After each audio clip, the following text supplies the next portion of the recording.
শুরু করছি ঈশ্বরের অশ্রু এর ষষ্ঠ পর্ব। একজন বন্ধুর সঙ্গে অফিসে বসে রয়েছেন প্রফেসর সাইনাস। তার বন্ধুটি ভীষণ রোগা, চকচকে টাক। ইনি ডক্টর ক্রুগার মন্টাগো, পরিচয় করিয়ে দিলেন তিনি। আমাদের ডিপার্টমেন্ট অফ রোমান্স ল্যাঙ্গুয়েজের হেড। তোমাদের জন্যই বসিয়ে রেখেছি। পুরনো স্প্যানিশ পাণ্ডুলিপির প্রতি তার সাংঘাতিক আগ্রহ। হাসিতে দাঁত বেরিয়ে পড়ল কিশোরের। এরকম একজনকে আশা করছিল মনে মনে। প্রফেসর সাইনাসের চেয়ে ডক্টর মন্টাগোকে দিয়ে বেশি সাহায্য হবে বুঝতে পারছে সে। বিশপের বইটা বের করে বাড়িয়ে দিল ডক্টরের দিকে। বই খুলে প্রথম পৃষ্ঠার দিকে চেয়েই বলে উঠলেন তিনি, বাহ! পাতার পর পাতা উল্টাতে থাকলেন তিনি। হাসিতে উজ্জ্বল হয়ে উঠেছে মুখ। সাংঘাতিক জিনিস। কি স্যার? জানতে চাইল কিশোর। 1 জানুয়ারি সান্টাফে বোগেটায়। আবার প্রথম পৃষ্ঠায় ফিরে এলেন মন্টাগো। লেখক নিউ গ্রেনাডার মানুষের জন্য ঈশ্বরের কাছে দোয়া করছেন, বলছেন যেন তাদের চেষ্টা সফল হয়। তারপর রয়েছে একটা চিঠির কথা। প্রাসাদে অপেক্ষা করছিল his most gracious majesty king কার্লোসের চিঠিটা। প্রাসাদে অপেক্ষা করছিল his most gracious majesty king কার্লোসের চিঠিটা। বই থেকে মুখ তুললেন ডক্টর। এ তো একটা গুপ্তধন পেয়ে গেছো। এই জার্নালের লেখক সম্ভবত বিশপ ছিলেন। একটা প্রাসাদের কথা লিখেছেন তিনি। আসলে বলতে চেয়েছেন প্যালেস। বিশপের বসত বাড়িকে প্যালেসই বলে। তার কাছে চিঠি লিখতেন রাজা। ওই বিশপ সাধারণ পাদ্রী হলে এভাবে তার কাছে লেখার কথা নয় রাজার। সেটা অবশ্য জানা যাবে একটু পরেই। এসব পুরনো লেখা থেকে তথ্য খুঁজে বের করার কায়দা আছে। কাগজ, কালি এসব পরীক্ষা করে দেখতে হবে। মনে হচ্ছে ডায়েরিটা এনরিক জিমিনির। রক্তাক্ত বিশপ বলা হতো যাকে। রক্তাক্ত বিশপ? প্রতিধ্বনি করল যেন কিশোর। ঢোক গিলল মুসা। কিছু হয়েছিল নাকি তোর? আসলে আমাদের সবারই কিছু না কিছু ঘটে, ডক্টর মন্টাগো বললেন। জীবন হলো একটা সাময়িক ব্যাপার, তাই মৃত্যু থেকে মুক্তি নেই কারো। রক্তাক্ত বিশপের ঠান্ডা লেগেছিল। তখনকার দিনে ঠান্ডা ছিল মারাত্মক অসুখ। সহজেই নিউমোনিয়ায় রূপ নিয়ে শেষ করে দিত মানুষকে। শোনা যায় অসুস্থতার সময় তাকে এড়িয়ে চলেছিল তার একজন চাকর, ইচ্ছে করে যাতে তার মৃত্যুটা তাড়াতাড়ি হয়।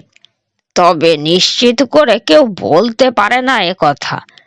সন্দেহটা গাঢ় হয় একটা ব্যাপার থেকে। বিশপের মৃত্যুর পরপরই পালিয়েছিল সেই চাকর। প্রতিদিন জার্নাল লিখতেন বিশপ জিমিনিজ, কিন্তু তার সেই জার্নাল পাওয়া যায়নি। প্রফেসর সাইনাস দরাজ হাসি হাসলেন তিন গোয়েন্দার দিকে তাকিয়ে। যাও, পেয়ে গেলে আরেকটা রহস্য। পুরনো রহস্য খুঁজিয়ে বের করতে তো ওস্তাদ তোমরা। বেশি না, মাত্র 400 বছরের পুরনো এই ঘটনা। শূদ্র টুদ্র এখনো নিশ্চয়ই কিছু পাবে। স্বর্ণ জড়িত থাকতে পারে এতে, মন্টাগো বললেন। ছেলেদের দিকে তাকালেন। দক্ষিণ আফ্রিকায় এসে ঢুকলো স্প্যানিশ সৈন্যরা। মার্চ করে এগিয়ে চলল। চলার পথে যত জমি পড়লো সব দখল করে নিল রাজা আর রানীর নামে। সোনাও পাওয়া যেত মাঝে মাঝে। জাহাজ বোঝাই করে সেসব সোনা চালান যেত স্পেনে। মূল্যবান যা কিছু পেয়েছে নিয়ে গেছে স্প্যানিশরা। জোর করে ধরে এনে ইন্ডিয়ানদেরকে খনির কাজ করতে বাধ্য করেছে। শোনা যায় সোনার খনিতে যেসব ইন্ডিয়ানরা কাজ করত তাদের ওপর ভয়াবহ অত্যাচার করেছে বিশপ জেমিনিজ। সেজন্যই তার নাম হয়ে গিয়েছিল রক্তাক্ত বিশপ। ও, কথাটা শোনা মাত্রই বিশপের ওপর থেকে শ্রদ্ধা চলে গেল রবিনের। এই ব্যাপার, তাহলে তো তার নাম রাখা উচিত ছিল রক্তখেকো বিশপ। তবে সত্যি তিনি অত্যাচারী ছিলেন কিনা জানা যায়নি। মন্টাগো বললেন। হতে পারে রাজার লোকেরাই গিয়ে মিথ্যে কথা ছড়িয়েছে। খনির ওভারসিয়ার নিজেই হয়তো সব অত্যাচার করেছে, দোষ দিয়েছে বিশপের। শত শত বছর পরে এখন আর কে ঠিক করে বলবে? যাই হোক, বিশপ নাকি পরে নিজের ভুল বুঝতে পেরে অনুতপ্ত হয়েছেন। বৃদ্ধ বয়সে ইন্ডিয়ানদের সঙ্গে ভাব করে অতীত পাপের প্রায়শ্চিত্ত করতে চেয়েছেন। লোকে মানুষের ভালোটার চেয়ে খারাপটাই বেশি দেখে। ভালো বেশি হলেও দেখে না, খারাপ কম হলেও সেটা মনে রেখে দেয়। রক্তাক্ত বিশপের বেলায়ও এই ব্যাপারই ঘটেছে। তার কুকর্মগুলোর কথাই বেশি মনে রেখেছে লোকে। নীরব হয়ে রইল ছেলেরা। ভাবছে সেই 400 বছর আগের ঘটনার সঙ্গে বর্তমান লিস্টার কিডন্যাপিং এর কি যোগাযোগ।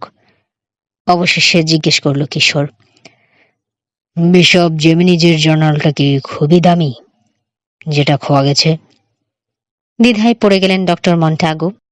দামি তা সবার জন্য নাও হতে পারে।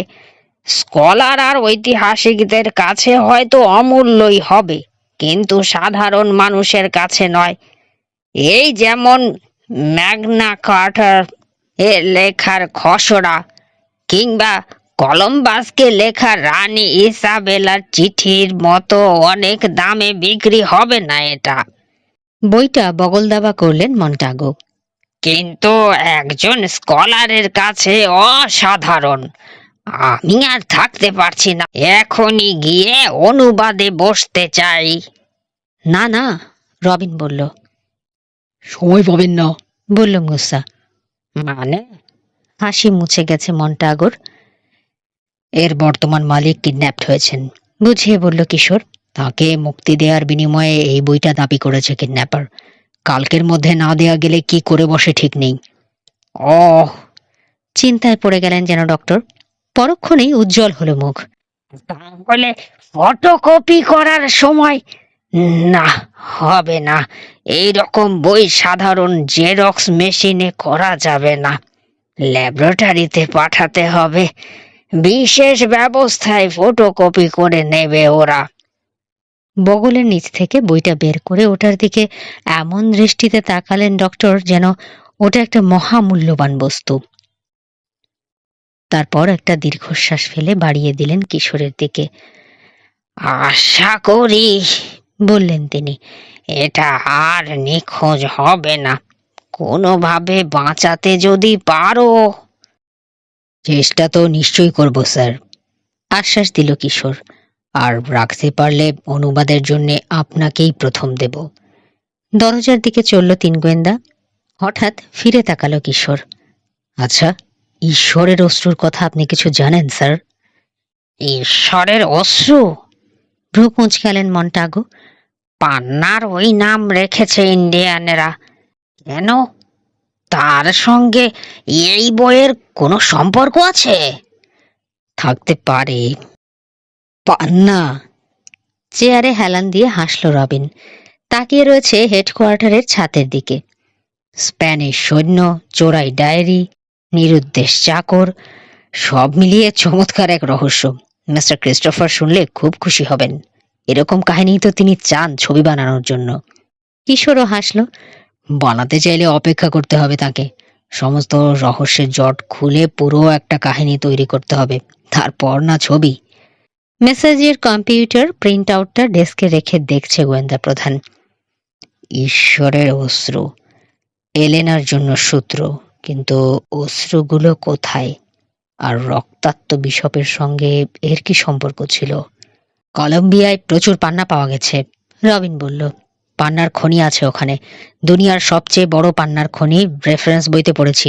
মনে হচ্ছে ওগুলো খুঁজে আনার জন্য এলেনাকে সোগামোসোতে যেতেই হবে। পান্নার খনির সঙ্গে বিশপের কোনো যোগাযোগ ছিল না তো? নাকি শুধুই শোনা? ঘড়ি দেখল কিশোর। দেরি হয়ে যাচ্ছে, বিকেল তো শেষ। ফোন করে এলেনাকে জানানো দরকার সব কথা। রিসিভার তুলল সে। লিস্টারের নম্বরে ডায়াল করল।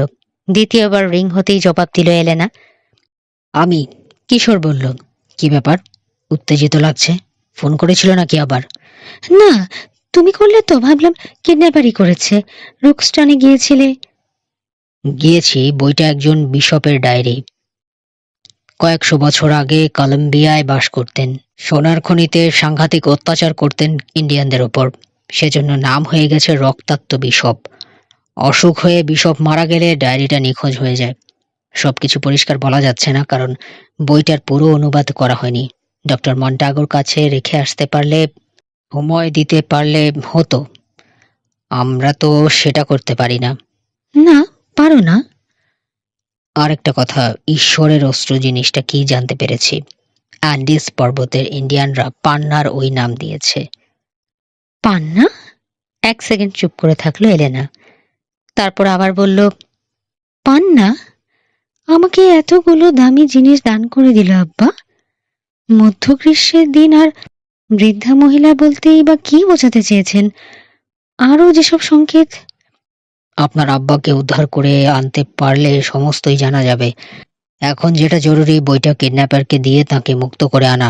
আজ রাতে কোথায় থাকবেন? ওখানেই? কাউকে আপনার সঙ্গে থাকতে হবে? না, এলেনা বলল, দরকার নেই। আজ রাতে আম্মা এসে থাকবে বলেছে। কিছু জানতে পারলে তোমাদেরকে জানাবো। লাইন কেটে দিল এলেনা। প্রায় সঙ্গে সঙ্গেই আবার বেজে উঠল ফোন। হেনরি বেসিন ফোন করেছে। এলেনা লেস্টার আমার সমস্ত পাওনা মিটিয়ে দিয়েছে। দোকানে আসতে পারবে? তোমাদের টাকাটা দিয়ে দিতাম। নিশ্চয়ই, জবাব দিল কিশোর।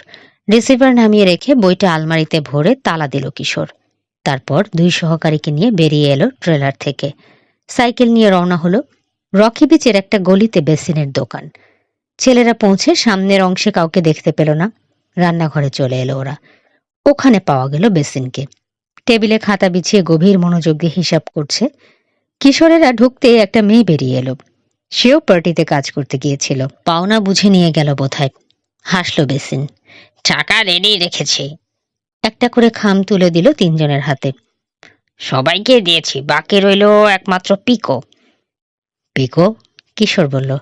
ওহো, মনে পড়েছে, ধোঁয়া মোছার জন্য যাকে নেওয়া হয়েছিল। হ্যাঁ, গত 2 সপ্তাহ ধরে আমার এখানে কাজ করছে। অনেক সাহায্য হচ্ছে আমার। নিজের খামটা খুলল রবিন। নোটগুলো গুনে বলল, বেশি দিয়ে ফেলেছেন।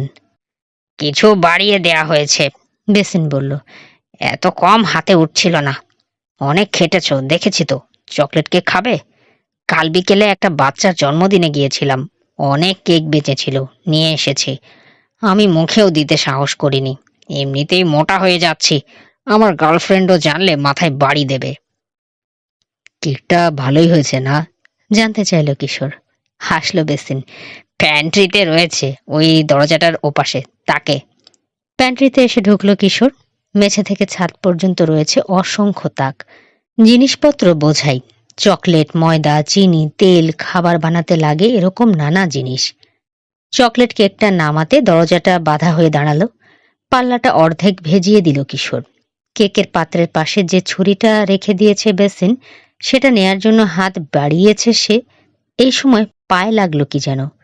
নিচে চেয়ে দেখলো দরজার পেছনে একটা প্লাস্টিকের ব্যাগ ঠেলে রাখা হয়েছে। লাল ব্যাগ। উজ্জ্বল বেগুনি রঙে লেখা রয়েছে কোম্পানির নাম। ডিএল ডিপার্টমেন্টাল স্টোর থেকে এসেছে জিনিসটা। একটা মুহূর্ত ওটার দিকে তাকিয়ে রইল কিশোর। তাহলে লিস্টারের দোকানে গিয়েছিল বেসিন। তা যেতেই পারে, জিনিস কিনতে যে কেউ যেতে পারে ওই দোকানে। কেটাররা গেলেও কোনো দোষ নেই। কি কিনতে গিয়েছিল? শার্ট, জুতো? অ্যান্থনির সঙ্গে নিশ্চয়ই ব্যবসার সম্পর্ক নেই বেসিনের। এলেনার মায়ের বাড়ি থেকে তাড়াহুড়ো করে বেরিয়ে আসছে অ্যান্থনি। দৃশ্যটা মনে পড়ে গেল কিশোরের। ঠিক কোন জায়গায় ছিল সে যখন মহিলাটার সঙ্গে কথা বলছিল কিশোর?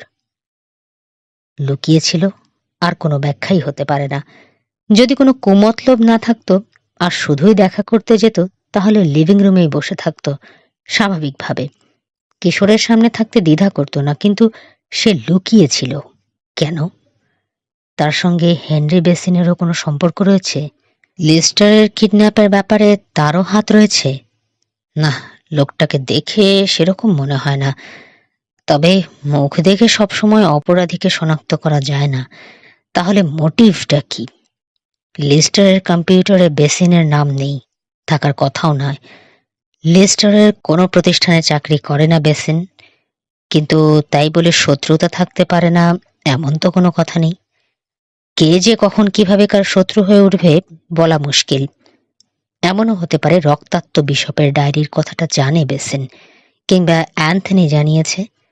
বেসিনের টাকা দরকার, কাজেই সাহায্য করতে রাজি হয়েছে, ঘুষ নিয়েছে। প্লাস্টিকের ব্যাগের ওপর দিকটায় নীল রঙের কি যেন রয়েছে। ঝুঁকে ছুঁয়ে দেখল কিশোর, একটা উইন্ড ব্রেকার। নাড়া লেগে কাত হয়ে পড়ে গেল ব্যাগটা। ভেতর থেকে বেরিয়ে পড়ল উইন্ড ব্রেকারটা। ওটার নিচে রয়েছে ভাঁজ করা একটা খবরের কাগজ। ছুঁল না কিশোর, শুধু তাকিয়ে রইল। দেখতে পাচ্ছে কাগজটার বিভিন্ন জায়গা কাটা। শব্দ, প্রথম পৃষ্ঠার হেডলাইন থেকে শব্দ কেটে নেওয়া হয়েছে। ওগুলো কেটেই লাগিয়েছিল এলেনার কাছে পাঠানো নোটে।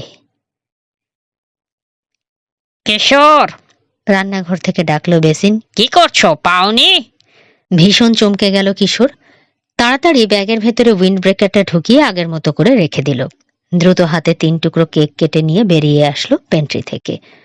আপনার জন্য আনলাম না, বেসিনকে বলল সে। না, খাবো না। ঠিকই করেছো। খেতে শুরু করলো রবিন আর মুসা।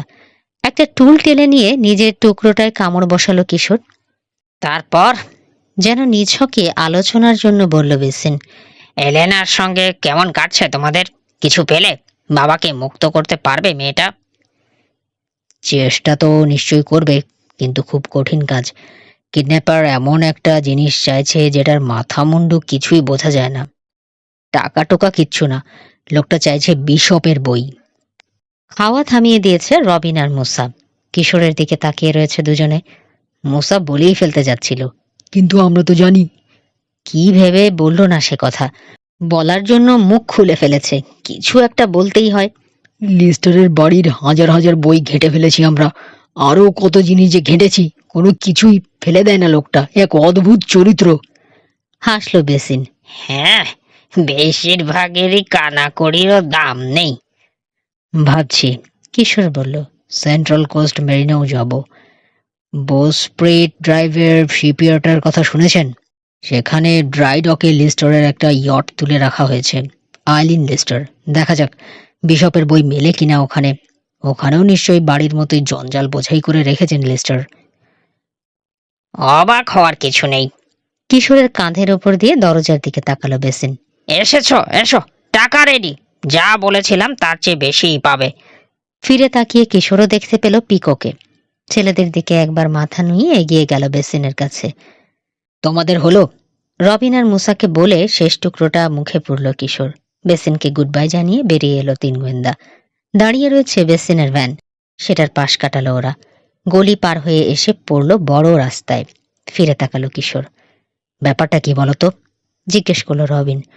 ওরকম না জানার ভান করলে কেন? নিশ্চয়ই কিছু বের করেছো। মুসা বলল।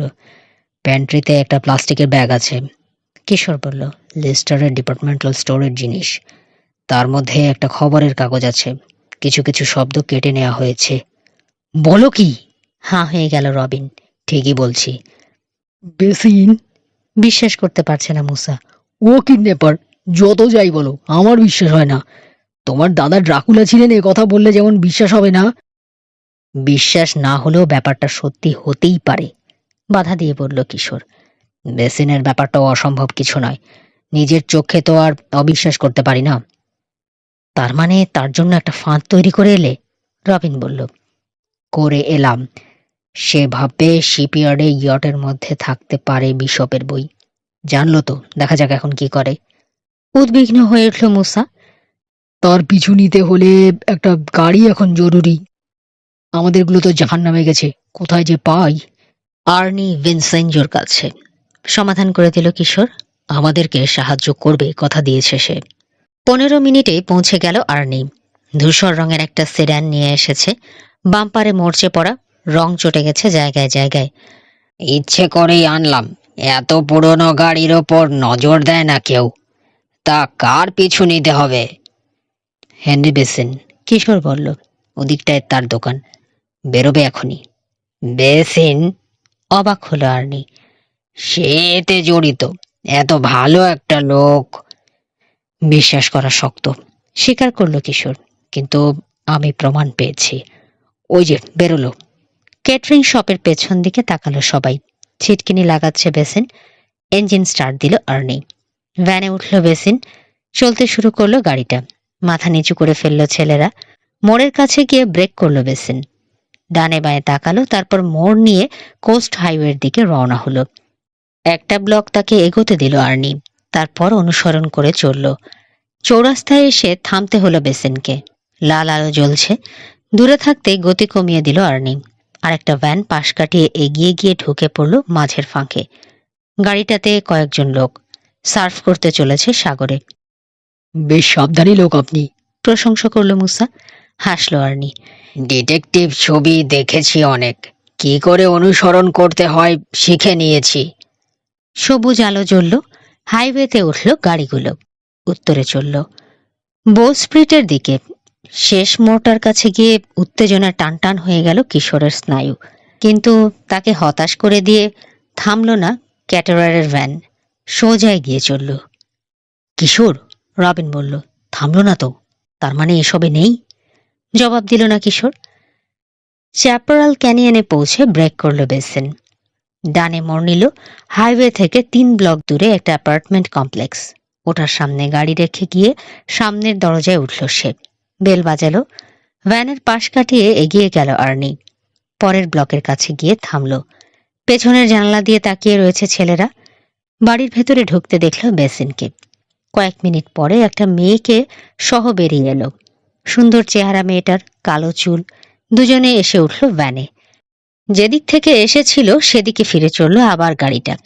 কিন্তু এবারও গতি কমালো না শিপইয়ার্ডের কাছে।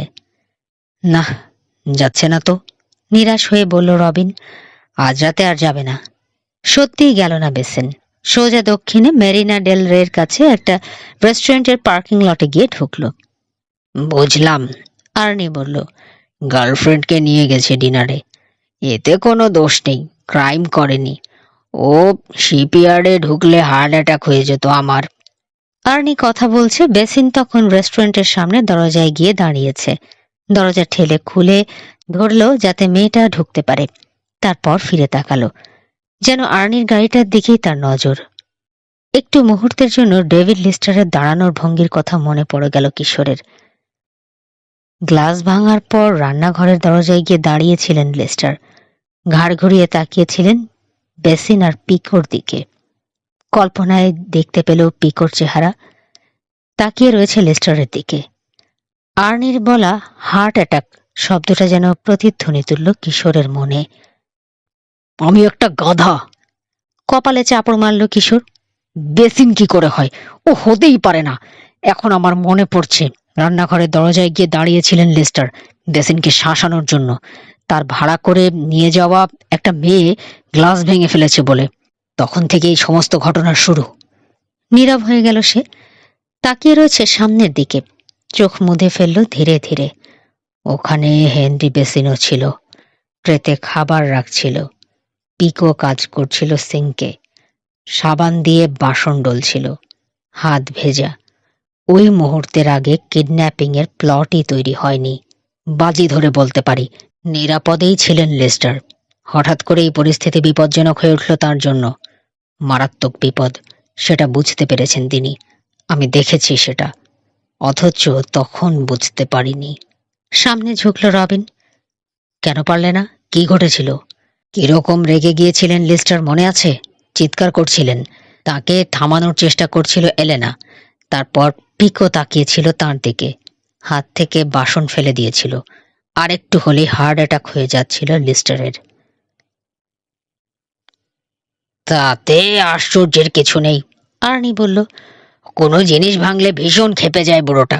চোখের সামনে এক গাদা বাসন ভাঙতে দেখলে শান্ত থাকার কথা নয় তার। আসল কারণ সেটা নয়, কিশোর বলল। বাসনগুলো ভাঙার পর প্রথম ভালো মতো পিকোর ওপর নজর দিয়েছিলেন লিস্টার।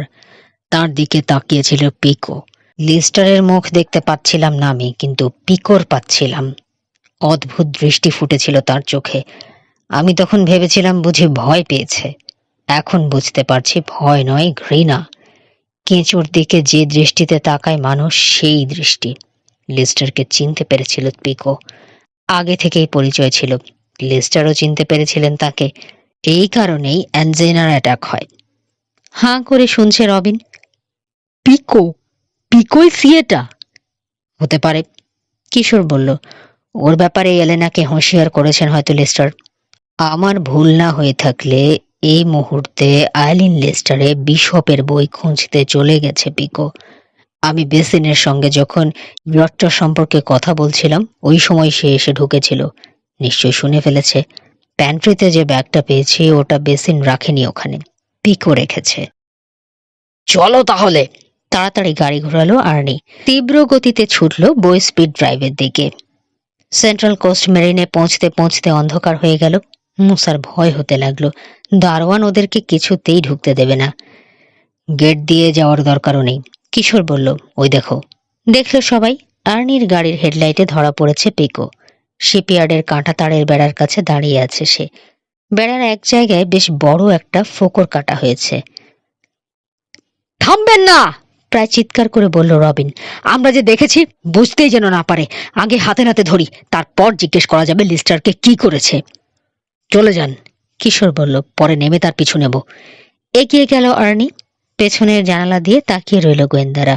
দেখল বেড়ার কাছ থেকে সরে যাচ্ছে পিকো, দৌড় দিয়ে হাইওয়ের দিকে। পুরো আধ পাক ঘুরে গাড়ির মুখ আবার ঘুরিয়ে ফেলল আর্নি। হেডলাইট নিভিয়ে দিয়ে এগোলো। আরেকবার পাশ কাটালো পিকোর। লোকটা তখন হেঁটে চলেছে। আর্নির গাড়ির পার্কিং লাইট শুধু জ্বলছে। অন্য গাড়ি মনে করলো পিকো। হাত তুলল থামানোর জন্য। লিফট চাই। তুলে নেব? আর্নির প্রশ্ন। মাথা খারাপ, কিশোর বলল। চিনে ফেলবে না? থামল না আর্নি। দক্ষিণে এগিয়ে গেল ব্লক 2। তারপর একটা রেস্টুরেন্টের পার্কিং লটে ঢুকে থামল। এবারও পেছনের জানালা দিয়ে তাকিয়ে রয়েছে গোয়েন্দারা। রাস্তায় একটা ভ্যানকে দেখল থেমে পিকোকে তুলে নিতে। ডার্ক শেভি ভ্যান, বলল কিশোর। বুঝেছি, আর্নি বলল। আবার অনুসরণের পালা। দুটো গাড়ির পেছনে রইল আর্নি সর্বক্ষণ। চলে এলো সান্তামানিকায়। লিঙ্কন বুলভারে পৌঁছে থেমে গেল ভ্যান। পিকো নেমে গেলে চলতে শুরু করলো গাড়িটা। আরেকবার পিকোর পাশ কাটালো আর্নি। কোণের কাছে পৌঁছে থামল। পেছনের জানলা দিয়ে চেয়ে রয়েছে ছেলেরা। মাথা নিচু, কাঁধ বাঁকা করে হাঁটছে পিকো। ফিরে এলো আর্নি। পাশ কাটালো, দাঁড়ালো, আবার ঘুরল। পাশ কাটালো, দাঁড়ালো। এভাবেই অনুসরণ করে চলেছে। খেয়ালই করছে না যেন পিকো। কয়েক ব্লক পরে একটা নির্জন জায়গায় চলে এলো ওরা। জায়গাটা পতিত, যেন দানবীয় কোনো রেজার ব্লেড দিয়ে চেঁচে তুলে নেওয়া হয়েছে ওপরের মাটি। পুরনো বাড়িঘর সব ভেঙে ফেলা হয়েছে এখানে, আর্নি বলল। পার্ক বানাবে বোধহয়। রাস্তার এত কাছে যে শব্দ, পার্ক কেমন হবে কে জানে। জায়গা সিলেকশন ভালো হয়নি ওদের। পার্ক হওয়া দরকার নীরব জায়গায়। গাড়ি থামিয়ে তাকিয়ে রয়েছে পিকোর দিকে। লোকটা এখন শুধু একটা ছায়া। কয়েকটা অন্ধকার আকৃতির দিকে হেঁটে চলেছে। আলো নেই এখানটায়। খোলা জায়গাটার ওপাশের আকৃতিগুলো বাড়িঘরের। নির্জন, শূন্য, ধ্বংস হয়ে আসা সব বাড়ি। দুটো বাড়ির মাঝের গলিতে হারিয়ে গেল পিকো। গাড়ি নিয়ে না গিয়ে, কিশোর বলল, হেঁটেই যাব, সুবিধে। দরজা খুলল সে। বেরিয়ে এলো চারজনই। নীরবে পিছু নিল পিকোর। যেদিকে অদৃশ্য হয়েছে সে, সেদিকে চলল দ্রুত পায়। এখানে কোথায় এলো? অন্ধকারে হোঁচট খেয়ে পড়ে যাচ্ছিল মুসা। হুঁশিয়ার করল কিশোর। দেখো, সামনে ম্লান আলো। আলোর আভা বললেই ঠিক বলা হয়। পরিত্যক্ত একটা বাড়ির ভেতর থেকে আসছে। পা টিপে টিপে এগোলো গোয়েন্দারা। আরো কাছে এলে দেখল জানালার ভেতর দিয়ে আসছে আলোটা। শাটার লাগানো, কিন্তু কয়েক জায়গায় ভাঙা। আলো বেরোচ্ছে ওই পথে। অন্য পাশ দিয়ে বাড়ির একেবারে গা ঘেঁষেই চলে গেছে গাড়ি চলাচলের পথ। এত জোরে হর্ন বাজালো একটা লরি, চমকে উঠল ওরা। গর্জন করতে করতে চলে গেল গাড়িটা। শাটারের একটা ভাঙা অংশে চোখ রাখল কিশোর। একটা ঘর, একটা বিছানা, পাশে একটা পুরনো আলমারি, তার উপর হারিকেন জ্বলছে। বিছানার পাশে দাঁড়িয়ে শুয়ে থাকা লোকটার দিকে তাকিয়ে রয়েছে পিকো। লোকটাকে মনে হচ্ছে বেহুশ। কাত হয়ে আছে, মুখটা জানালার দিকে ফেরানো, চোখ বন্ধ। এক গোড়ালিতে একটা আংটা, সেটার সঙ্গে শেকল লাগানো। শেকলের আরেক মাথা মেঝের বড় একটা পাথরের ফলকে গাঁথা, আরেকটা আংটার সঙ্গে লাগানো। বেঁধে রাখা হয়েছে লোকটাকে। পিছিয়ে এলো কিশোর, সঙ্গীদেরকে ইশারা করলো সরে যাওয়ার জন্য। বেশ কিছুটা সরে এসে ফিসফিস করে ওদেরকে জানালো কিশোর, ডেভিড লিস্টারকে পেয়েছি, বের করে আনতে হবে এখন। এখানেই শেষ হচ্ছে ঈশ্বরের অশ্রু এর ৬ষ্ঠ পর্ব। পরবর্তী পর্ব শুনতে এবং নতুন নতুন আরো অনেক গল্প শুনতে সাথে থাকুন গল্প বাই ঘাসফড়িং এর। ধন্যবাদ।